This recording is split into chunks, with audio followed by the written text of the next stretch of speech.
ये कहानी है कुछ ऐसे लोगों की जो 72 दिनों तक एक पहाड़ की चोटी पर फंसे रहे, पर फिर उनके साथ कुछ ऐसा हुआ जिसकी किसी ने बिल्कुल भी उम्मीद नहीं की थी। ये कहानी शुरू होती है 13 अक्टूबर 1972 से, जब एक रग्बी टीम अपना फाइनल मैच खेलने के लिए चिले जा रही थी। ये सभी काफी खुश थे क्योंकि इनमें से कई लोग पहली बार अपनी कंट्री से बाहर जा रहे थे। कुछ खिलाड़ियों के साथ उनके फैमिली मेंबर भी थे जो उन्हें सपोर्ट करने के लिए उनके साथ चिले जा रहे थे। जल्द ही प्लेन टेक ऑफ हो गया और एंडेस माउंटेन से होकर चिले की तरफ बढ़ने लगा। अब कुछ मिनटों तक तो सब कुछ ठीक चल रहा था, पर तभी अचानक से प्लेन में हल्की फुल्की कंपन महसूस होने लगी। अंदर बैठे एक पैसेंजर ने बताया कि जब कोई प्लेन पहाड़ों के ऊपर से गुजरता है तो प्लेन में टर्बुलेंस होता है, लेकिन जैसे जैसे ये प्लेन आगे बढ़ रहा था इसका टर्बुलेंस भी बढ़ता जा रहा था। हालत इतनी खराब थी कि प्लेन के अंदर मौजूद सारा सामान इधर उधर बिखरने लगा। पायलट्स इस प्लेन को संभालने की कोशिश कर रहे थे, पर इससे पहले कि वो कुछ कर पाते ये प्लेन एक पहाड़ से टकराता है और दो हिस्सों में अलग हो जाता है। एक खिलाड़ी तो प्लेन के पिछले पार्ट के साथ ही उड़ जाता है, जबकि प्लेन का अगला हिस्सा बर्फ की एक बड़ी सी चट्टान से जा टकराता है। ये टकराव इतना तेज था कि प्लेन की सभी सीट्स एक दूसरे के ऊपर चढ़ गईं और कई लोग तो इसमें कुचलकर मारे गए। अब जो लोग इस दुर्घटना से बच गए थे उन्होंने खुद को संभाला और प्लेन में मौजूद बाकी लोगों की मदद की। कुछ लोग फौरन पायलट्स के पास पहुंचे और उन्हें बाहर निकालने की कोशिश की, लेकिन इस दौरान ये दोनों पायलट्स भी मारे गए। ये प्लेन खून से सन चुका था और चारों तरफ लाशें बिखरी हुई थीं। इस प्लेन में कुल 45 लोग ट्रैवल कर रहे थे, लेकिन इस क्रैश के बाद 18 लोगों की जान चली गई। अब चूंकि ये प्लेन शाम को उड़ा था, इसलिए थोड़ी देर में ही रात हो गई और बाहर का टेम्परेचर तेजी से गिरने लगा। अब ठंड से बचने के लिए ये सभी लोग एक दूसरे से लिपट कर बैठ गए और डेड बॉडीज को यूज करके प्लेन के सभी होल्स को ब्लॉक कर दिया ताकि बाहर की ठंडी हवा अंदर ना आ सके। इन सभी की हालत काफी खराब थी और ये अभी भी काफी गहरे सदमे में थे। खैर, जैसे तैसे करके इन लोगों ने रात गुजारी और जब सुबह धूप निकली तो इन सभी की जान में जान आई। जब ये प्लेन से बाहर आए तो इन्हें चारों तरफ बर्फ की सफेद चादर दिखाई दी और आसपास ना तो कोई घर था, ना ही कोई जानवर और ना ही कोई पेड़ पौधे। अब सबसे पहले इन लोगों ने प्लेन की सीट्स को बाहर निकाला ताकि प्लेन के अंदर सभी के सोने की जगह बन सके। इसके बाद उन्होंने जख्मी लोगों को धूप में लिटाया और बर्फ को पिघलाकर पानी बनाया। इसके बाद इन्होंने सभी के सामान की जांच करी और कोई काम की चीज मिलने पर उसे एक अलग सूटकेस में रखते गए। अब जो लोग इस दुर्घटना में मारे गए थे उनकी बॉडीज को प्लेन से दूर लाया गया और उन्हें बर्फ से ढक दिया गया ताकि उन्हें सड़ने से बचाया जा सके, और जब यहाँ मदद पहुंचे तो वो इन बॉडीज को साथ ले जा सके। जब चीजें थोड़ी सुलझ गईं तो इन लोगों ने थोड़ा आराम किया और थोड़ा सा खाना खाया। हालांकि ये सभी जानते थे कि ये खाना उन्हें तब तक चलाना होगा जब तक उनके पास कोई मदद न पहुंचे। अभी ये बातें चली रही होती हैं कि तभी इनके ऊपर से एक प्लेन गुजरता है और ये सभी जोर जोर से चिल्लाकर अपनी मौजूदगी बयां करते हैं, लेकिन इसका कोई फायदा नहीं होता क्योंकि वो प्लेन काफी ऊंचाई पर था।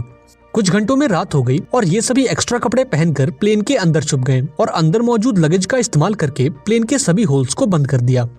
ये रात भी गुजर गई और अगली सुबह नैंडो नाम के एक आदमी को होश आया जो प्लेन क्रैश के बाद से ही बेहोश पड़ा था।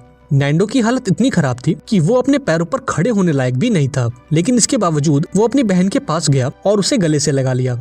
जब नैंडो ने अपनी माँ के बारे में पूछा तो उसे बताया गया कि उसकी माँ मर चुकी है। ये सुनकर उसे काफी दुख हुआ और वो अपने पिता के बारे में सोचने लगा जो घर पर बिल्कुल अकेले थे। इधर बाकी लोगों ने दोबारा से बर्फ पिघलाई और थोड़ा पानी इकट्ठा किया। उन्होंने जमीन पर एक्स का साइन भी बनाया ताकि कोई उसे देख सके और इनकी मदद के लिए आ सके।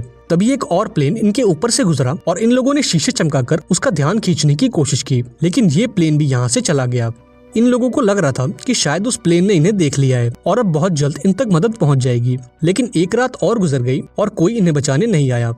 इसके बाद इस ग्रुप ने डिस्कस किया कि वो इस बंजर इलाके में अपनी जान कैसे बचा सकते हैं। तभी इन्हें ख्याल आया कि प्लेन के पिछले हिस्से में कुछ बैटरीज पड़ी थी और अगर वो उन बैटरीज को ले आए तो उसकी मदद से वो प्लेन के रेडियो को चला सकते हैं और बाहरी दुनिया से संपर्क बना सकते हैं। अब सभी को यह आइडिया पसंद आया और उन्होंने इस काम को अंजाम देने का फैसला किया। इसके बाद इन्होंने लेदर और कांच का इस्तेमाल करके कुछ गॉगल्स बनाए और ग्रुप के 4 लोग उन बैटरीज को लाने चले गए। लेकिन थोड़ी दूर जाने के बाद जब उन्होंने वापस मुड़कर देखा तो उन्हें उनका प्लेन कहीं दिखाई नहीं दिया और अब उन्हें एहसास हुआ कि इतने सारे स्नो के बीच किसी को भी उनका प्लेन नहीं दिखेगा और शायद इसीलिए अभी तक कोई इन्हें बचाने नहीं आया। अब ये लोग आगे बढ़ते कि तभी वहाँ मौजूद बर्फ खिसकने लगी और ये देखकर इन लोगों ने वापस मुड़ने का फैसला किया। ऐसे ही कुछ दिन बीत गए और एक हफ्ते बाद प्लेन में मौजूद सारा खाना खत्म हो गया। अब ये इलाका बर्फ से ढका हुआ था और आसपास ना तो कोई जानवर था और ना ही कोई पेड़ पौधे। अब भूख से मजबूर इन लोगों ने पत्थर पर जमी काई को खाने का फैसला किया, लेकिन उसका स्वाद। यहाँ नैंडो ने कहा कि अगर उसे मरे हुए लोगों की बॉडीज भी खानी पड़े तो वो खुद को जिंदा रखने के लिए ये भी करेगा। जल्द ही इन सभी के बीच बहस होने लगी कि इन्हें मरे हुए लोगों को खा लेना चाहिए या फिर खुद भूख से मर जाना चाहिए। ऐसे ही वक्त गुजरता गया और वक्त के साथ साथ इनकी भूख भी बढ़ती गई। हाल ये था कि ये सभी अपने जूतों की लेस और सिगरेट तक खाने पर मजबूर हो गए, लेकिन इसके बावजूद भी इनकी भूख नहीं मिटी। ऐसे ही कुछ दिन और गुजर गए और भूख के चलते नैंडो की बीमार बहन मारी गई। अब मौत को इतने करीब से देखकर उन खिलाड़ियों में से एक, जिसका नाम कोको था, उसने अपनी फैमिली के लिए एक लेटर लिखा। समय गुजरता गया और इन लोगों ने जैसे तैसे करके खुद को 9 दिनों तक जिंदा रखा, लेकिन अब तक इनकी भूख इतनी बढ़ चुकी थी कि इनके दिमाग ने भी काम करना बंद कर दिया था और अब इनकी मौत इनसे सिर्फ एक कदम दूर थी। अब इनके पास कोई और चारा नहीं था, इसलिए इन्होंने उन डेड बॉडीज को खाने का फैसला किया। सबसे पहले 4 लोग प्लेन से बाहर गए और लाशों को काटकर खाने लगे और उन लोगों को खाता देख कुछ और लोगों ने भी अपना मन बदल दिया। लेकिन इसके बावजूद भी 5 लोग ऐसे थे जिन्हें अपनी मौत तक मंजूर थी, पर किसी दूसरे इंसान को खाना नहीं। अगले दिन से ये लाशों को दूर ले जाकर काटने लगे ताकि उन 5 लोगों को कोई भी तकलीफ ना हो। इसी दौरान उन्हें बर्फ में दबा एक सूटकेस मिला जिसके अंदर से एक रेडियो निकला। इन लोगों ने चीजों को जोड़कर एक काम चलाऊ एंटीना बनाया और उस रेडियो पर न्यूज सुनी। यहाँ उन्हें ये बात पता लगी कि सरकार ने उनकी खोज में कई रेस्क्यू ऑपरेशन चलाए थे और लगभग 66 हवाई जहाजों को इनकी तलाश में भेजा था। लेकिन इतनी कोशिशों के बावजूद जब इन लोगों का कोई अता पता नहीं था तो सरकार ने इन्हें मरा हुआ घोषित कर दिया। अब ये खबर सुनकर ग्रुप के सभी लोगों की हिम्मत टूट गई और उनके जिंदा बचे रहने की सारी उम्मीद मिट्टी में मिल गई। अब उन बचे हुए 5 लोगों में से 4 लोगों ने भी मांस को खा लिया, क्योंकि वो ये जान चुके थे कि अब कोई उन्हें बचाने नहीं आएगा। यहाँ ग्रुप के 3 लोगों ने दोबारा से उन बैटरीज को लाने का फैसला किया ताकि वो उसका इस्तेमाल करके बाहरी दुनिया से संपर्क बना सके और उन्हें बता सके कि वो अभी भी जिंदा हैं। इसके बाद ये 3 लोग प्लेन के पिछले हिस्से को ढूंढने निकल पड़े और कई घंटों तक चलने के बाद इन्हें प्लेन के कुछ टुकड़े मिले और साथ ही उस खिलाड़ी की लाश भी मिली जो क्रैश के वक्त इनसे बिछड़ गया था। उन्होंने उसकी लाश को दफना दिया और अपना सफर जारी रखा। घंटों की चढ़ाई के बाद ये सभी काफी थक चुके थे और उन बर्फीली हवाओं के चलते इनका सांस लेना भी मुश्किल हो रहा था। जल्दी रात हो गई और इन लोगों ने एक चट्टान की आड़ में छुपकर रात गुजारने का फैसला किया। अगली सुबह जब इनकी आंख खुली तो ये सभी बर्फ से ढके हुए थे और इन तीनों की हालत काफी खराब थी। इनमें से एक की तो आंखें तक जम चुकी थी और बाकी दोनों अपने पैरों पर खड़े होने लायक भी नहीं थे। अब इनमें आगे बढ़ने की ताकत तो बिल्कुल नहीं थी, इसलिए ये सभी प्लेन के मलबे में बैठकर वापस लौट आए। इन लोगों को खाली हाथ देखकर पूरे ग्रुप में उदासी छा गई और उस आखिरी बंदे ने भी इंसानी मांस खा लिया और अपनी किस्मत को कोसता हुआ सो गया। ऐसे ही दिन गुजरते गए और इन लोगों ने जैसे तैसे करके खुद को 17 दिनों तक जिंदा रखा। लेकिन यहाँ बुरी बात ये थी कि पिछले 5 दिनों से बाहर का मौसम काफी खराब था। अब इस तूफान से बचने के लिए सभी प्लेन के अंदर बैठे होते हैं कि तभी एक बड़ा सा तूफान इस प्लेन को बर्फ से भर देता है और अंदर मौजूद सभी लोग बर्फ के नीचे दब जाते हैं। अब जो लोग ऊपर रह गए थे वो इस हादसे से काफी घबरा गए, लेकिन फिर उन्होंने खुद को संभाला और बर्फ को खोदकर अंदर दबे लोगों को बाहर निकाला। अब सभी लोग तो समय रहते बाहर आ गए, लेकिन एक औरत बर्फ में काफी नीचे दब गई थी और दम घुटने से उस बेचारी की मौत हो गई। लेकिन अभी ये लोग इस हादसे से उबर पाते कि तभी एक और तूफान आता है और ये सभी दोबारा से बर्फ में दब जाते हैं। ये तूफान इतना तेज था कि कुछ लोगों की तो मौके पर ही मौत हो गई। अब अंदर फंसे लोगों ने फटाफट से एक छेद बनाया ताकि उन्हें थोड़ी ऑक्सीजन मिल सके। ये लोग हाथ जोड़कर सिर्फ यही प्रार्थना कर रहे थे कि अब इनके ऊपर और बर्फ ना गिरे, वरना ये सभी हमेशा के लिए यहीं दबकर रह जाएंगे। कुछ घंटों बाद इन्होंने खुद को संभाला और कुल 8 लाशों को इकट्ठा करके उन्हें एक कोने में रख दिया। अब 18वें दिन तक इन्हें अंदर दबे पूरे 2 दिन गुजर चुके थे और इन 2 दिनों के बाद इनका भूख से बुरा हाल था। अब जिंदा रहने का सिर्फ एक ही रास्ता था कि वो अंदर मौजूद लाशों का मांस खा लें, लेकिन ऐसा कर पाना इन सभी के लिए काफी मुश्किल था क्योंकि ये सभी लाशें उनके अपनों की थीं। अब ये सब देखकर नुमा नाम के इस लड़के को काफी गुस्सा आया और वो प्लेन की खिड़की को तोड़ने लगा। इस दौरान कांच का एक टुकड़ा उसके पैर में घुस गया, लेकिन इसके बाद भी वो रुका नहीं और बर्फ में छेद करता गया और 2 दिनों की कड़ी मेहनत के बाद उन्होंने एक छेद बना लिया जिससे वो सभी बाहर निकल गए। अब बाहर आकर ये सभी इतने खुश थे मानो ये अपने घर पहुंच गए हों। इन्होंने जिंदा बचे रहने की खुशी मनाई और फिर बर्फ को खोदकर प्लेन को बाहर निकालने लगे। इस दौरान नुमा ये नोटिस करता है कि उसके पैर में जो चोट लगी थी उसमें अब कोई दर्द नहीं है, क्योंकि बर्फ ने उसके घाव को सुन्न कर दिया था। हालांकि उसने इस पर ज्यादा ध्यान नहीं दिया और बर्फ को खोदना जारी रखा। अब आसमान में सूरज निकला हुआ था, इसलिए उन्हें बर्फ को खोदने में ज्यादा परेशानी नहीं हुई और कुछ घंटों में ही प्लेन बाहर आ गया। अब धूप काफी अच्छी थी, इसलिए वो सभी प्लेन के पिछले हिस्से को ढूंढने की सोचने लगे, लेकिन इन्हें कोई आइडिया नहीं था कि वो उन बर्फीली रातों का सामना कैसे करेंगे। अब इनके पास कोई और ऑप्शन नहीं था, इसलिए इन्होंने थोड़ा और इंतजार करने का फैसला किया, क्योंकि गर्मियों का मौसम आने वाला था और उस दौरान इस चढ़ाई को करना थोड़ा आसान होगा। देखते ही देखते 34 दिन गुजर गए और अब मौसम पहले से थोड़ा बेहतर हो गया। अब जो लोग पहली बार प्लेन की तलाश में गए थे उनकी तबीयत अभी तक खराब थी और वो दोबारा से चढ़ाई करने की हालत में तो बिल्कुल नहीं थे। अब कुछ घंटों बाद एक और बुरी खबर ने दस्तक दे दी। इन्हें ये बात पता लगी कि कोको के फेफड़ों में पानी भर चुका है और वो जल्द ही मरने वाला है। इन लोगों ने उसे बचाने की काफी कोशिश की, लेकिन कोको भी मारा गया।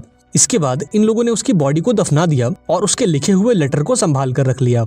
ऐसे ही 2 दिन और गुजर गए और 36वें दिन ग्रुप के 4 लोगों ने ऊपर चढ़ाई करने का फैसला किया और इन 4 लोगों के नाम थे रोबर्टो, टिनटिन, नूमा और नैंडो। इन लोगों ने ढेर सारे कपड़े पहने और प्लेन की तलाश में निकल पड़े, लेकिन कई घंटों तक चलने के बाद भी उन्हें उनका प्लेन कहीं दिखाई नहीं दिया। तभी नूमा की तबीयत थोड़ी बिगड़ने लगी और वो चक्कर खाकर गिर गया। यहाँ बाकी लोगों ने देखा कि उसके पैर की चोट में इन्फेक्शन फैल चुका था। उन्होंने नूमा को वापस चलने को कहा, लेकिन उसने मना कर दिया। उसने अकेले ही नीचे जाने का फैसला किया और बाकी लोगों से आगे बढ़ने को कहा। अब नूमा प्लेन के पास तो लौट आया, लेकिन उसकी हालत इतनी खराब थी कि वो यहाँ पहुँचते ही बेहोश हो गया। थोड़ी देर बाद जब उसे होश आया तो उसने देखा कि उसके साथी प्लेन से बर्फ हटाने की कोशिश कर रहे थे। वो उनकी मदद करना चाहता था, लेकिन कमजोरी के मारे वो हिल तक नहीं पा रहा था। अब अगले दिन वो 3 लोग भी लौट आए और अच्छी खबर ये थी कि उन्हें प्लेन का पिछला हिस्सा मिल गया था। इन लोगों को बैटरीज के अलावा और भी बहुत कुछ मिला, जैसे कि ढेर सारे कपड़े, रम की बॉटल्स और सिगरेट के पैकेट्स भी। इन्होंने बैटरीज को प्लेन के रेडियो में डाला और बाहरी दुनिया से संपर्क बनाने की कोशिश की, लेकिन इन्हें सामने से कोई भी रिस्पॉन्स नहीं मिला और अब इनकी आखिरी उम्मीद भी मिट्टी में मिल गई। इधर नूमा की तबीयत भी बिगड़ती जा रही थी और अब उसका इन्फेक्शन पूरी बॉडी में फैल चुका था। प्लेन से मिला खाना भी अब खत्म हो गया, इसलिए ये सभी दोबारा से इंसानी मांस खाने लगे। इधर नूमा ने खाना पीना बंद कर दिया ताकि बाकी लोगों के लिए ज्यादा खाना बचे, क्योंकि वो ये जान चुका था कि अब उसकी जान नहीं बचेगी। अब ग्रुप के कुछ लोग एक बार फिर प्लेन के पिछले हिस्से तक गए, इस उम्मीद में कि उन्हें कुछ काम लायक मिल सके। इस बार इनकी किस्मत ने साथ दिया और इन्हें एक वाटरप्रूफ कपड़ा मिला, जिसे आपस में जोड़कर इन्होंने एक स्लीपिंग बैग बनाया। इसके बाद उन्होंने रेडियो पर खबर सुनी कि क्रैश को 58 दिन गुजर जाने के बाद अब सरकार उन्हें ढूंढने के लिए एक आखिरी मिशन चलाएगी। ये खबर सुनकर सभी में दोबारा से जान आ गई और जिंदा बचे रहने की एक छोटी सी उम्मीद मिली। यहाँ कुछ लोगों ने कहा कि हमें यहीं रुककर उनका इंतजार करना चाहिए, जबकि बाकी लोगों ने कहा कि अगर वो यहीं रहें तो कोई भी उन्हें देख नहीं पाएगा। उस रात नूमा की तबीयत बिगड़ने लगी, इसलिए उसने सभी से कहा कि जब वो मर जाए तो वो उसकी लाश को खाकर जिंदा बचे रहें। कुछ घंटों बाद ही नूमा की मौत हो गई और इन सभी को उसके पास से एक लेटर मिला। लेटर में नूमा ने लिखा था कि वो बहुत खुश है कि वो अपने दोस्तों के बीच मरा, क्योंकि उसे इससे अच्छी मौत नहीं मिल सकती। अब नूमा का ये लेटर पढ़कर सभी के अंदर एक अलग सा जोश आ गया और ग्रुप के 3 लोग दोबारा से मदद की तलाश में निकल पड़े। और ये 3 लोग थे रोबर्टो, टिनटिन और नैंडो। एक नया स्लीपिंग बैग और ढेर सारा खाना लेकर उन्होंने अपनी चढ़ाई शुरू की। इस बार इन तीनों ने ठान लिया था कि वो हर हाल में इन पहाड़ों को पार करेंगे और चिले तक पहुंचकर सभी के लिए मदद बुलाएंगे। ये तीनों बिना रुके चढ़ाई करते रहे और जब रात हुई तो वो उस स्लीपिंग बैग के अंदर सो गए।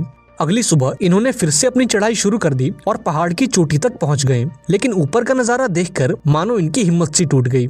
इनके सामने पहाड़ी पहाड़ थे और इसका मतलब इन्हें अभी काफी लंबा रास्ता तय करना था।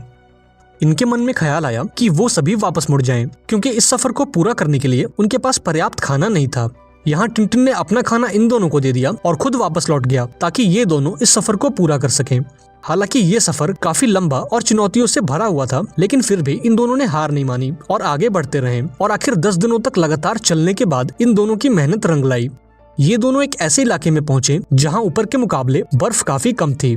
इन दोनों को एक साफ पानी की नदी भी मिली, जहाँ रुककर इन्होंने ढेर सारा पानी पिया और तभी कुछ ऐसा हुआ जिसकी किसी ने उम्मीद नहीं की थी। इन्हें घोड़े पे सवार एक आदमी दिखा जो नदी के उस पार खड़ा था। इस आदमी को देखकर इनकी खुशी का तो ठिकाना नहीं था। इन लोगों ने जोर जोर से चिल्लाकर उस आदमी से मदद मांगी, लेकिन बहते पानी के शोर में वो आदमी कुछ सुन नहीं पा रहा था। इसलिए उसने एक पेपर और पेंसिल नदी के इस पार फेंका और इन दोनों ने उस कागज पर अपनी सारी कहानी लिख दी। इसके बाद ये आदमी उस कागज को लेकर सरकारी अफसरों के पास पहुंचा और खबर मिलते ही सरकार ने उन सभी लोगों को बचाने का मिशन चालू कर दिया। ये आदमी रोबर्टो और नैंडो को अपने घर ले आया, जहां उन्होंने भरपेट खाना खाया। अब ये खबर पूरे शहर में आग की तरह फैल गई और बहुत जल्द यहाँ रिपोर्टर्स का मेला लग गया। अब ऊपर फंसे लोगों ने भी ये खबर सुन ली और सभी खुशी के मारे उछलने लगे। इसके बाद उन्होंने अपने हाथ मुंह धोए और अपना अपना सामान पैक कर लिया। जल्दी रेस्क्यू टीम रोबर्टो और नैंडो को लेकर इस लोकेशन पर पहुंची और प्लेन क्रैश के 72 दिनों बाद आखिरकार इन लोगों को बचा लिया गया। इसके बाद इन सभी लोगों को शहर लाया गया, जहां ये लोग अपने परिवार वालों से मिले। अब इन सभी लोगों को हॉस्पिटल में एडमिट किया गया और शहर के सभी लोगों ने इनका हीरोज की तरह स्वागत किया। यहाँ इन सभी ने एक दूसरे की नहाने में मदद करी और फिर इन लोगों को अलग अलग बिस्तर दिए गए। लेकिन उस रात भी ये सभी एक दूसरे के साथ सोए, क्योंकि उस हादसे के बाद ये सभी काफी गहरे सदमे में थे। कहानी के एंड में हमने जाना कि उस प्लेन में कुल 45 लोग ट्रैवल कर रहे थे, जिसमें से केवल 16 लोगों की जान बच पाई। आई होप आपको ये कहानी पसंद आई होगी। वीडियो अच्छी लगी हो तो इसे एक लाइक जरूर कर देना और चैनल को भी सब्सक्राइब कर लेना। मिलते हैं अगली वीडियो में, पर तब तक के लिए be safe and keep chilling.